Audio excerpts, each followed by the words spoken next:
বন্ধুগণ, পাকিস্তান যখন ইরান ও মার্কিন যুক্তরাষ্ট্রের যুদ্ধবন্ধে কাজ করছিল, তখন সেইগাল নামের এক কলামিস্ট বা লেখক তার পাকিস্তান মার্কিন সম্পর্কিত যে ভাবনা প্রকাশ করেছে তারই অনুলেখন আপনাদের শোনাচ্ছি।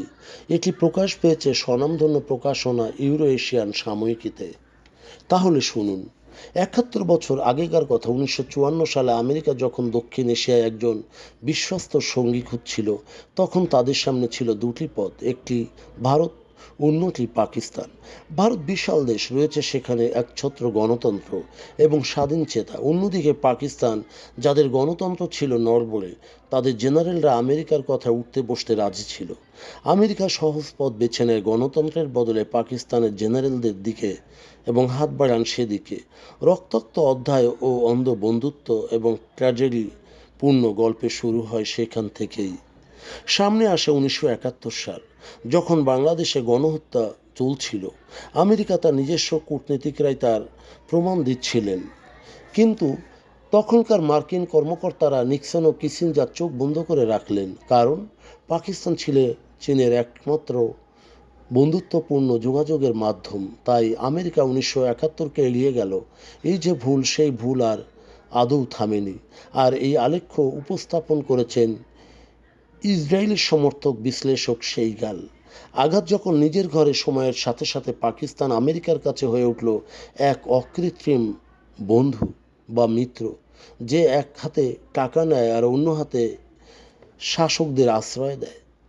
আমেরিকার বিলিয়ন বিলিয়ন মার্কিন ডলার ঢাললেও সন্ত্রাস দমনের জন্য আর সেই টাকা দিয়ে গঠিত হলো তালেবান। সবচেয়ে বড্ড পরিহাস হলো, যাকে খুঁজছিল আমেরিকা পুরো দুনিয়ায় চষে বেড়ালো, তাকেই পাওয়া গেল পাকিস্তানের এক মিলিটারি একাডেমির পাশে।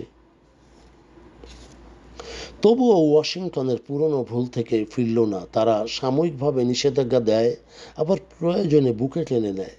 বর্তমানে ২০২৬ সালে এই সম্পর্ক আরও জটিল থেকে জটিলতর হয়ে উঠেছে। এখন শুধু সামরিক কৌশল না, যুক্ত হয়েছে ব্যক্তিগত ব্যবসা। ডোনাল্ড ট্রাম্পের ক্রিপ্টো ব্যবসার সাথে পাকিস্তানের চুক্তি হয়েছে এবং প্রশ্ন উঠেছে, আমেরিকার পররাষ্ট্রনীতি কি এই ব্যবসায়িক চুক্তিতে পরিণত হয়েছে? এদিকে ভারতের সাথে গভীর সম্পর্কের কথা বললেও আজও মার্কিন প্রশাসন পুরনো পথে হাঁটছে। যখনই ভারত কোনো সন্ত্রাসী হামলার জবাব দিতে যায় বা চায়, তখনই আমেরিকা ভারতকে ধৈর্য ধরতে বলে। বিশ্লেষক ও লেখক সেইগাল বলেছেন, এটি শাস্তি নয়, শান্তি রক্ষা নয়, বরং অন্যায়কারীকে প্রশ্রয় দেওয়া। তবে এটি পুরোটাই কাচের মতো পরিষ্কার। আমেরিকা পাকিস্তানকে ব্যবহার করছে, আবার পাকিস্তানি আমেরিকাকে ব্ল্যাকমেইল করছে। প্রিয় বন্ধুগণ, এটি মতামত বা বক্তব্য, জাস্ট আমরা ওয়াকিবল হওয়ার জন্য এটা প্রকাশ করেছি। যদি এটি সেইগালের একান্তই নিজস্ব মতবাদ।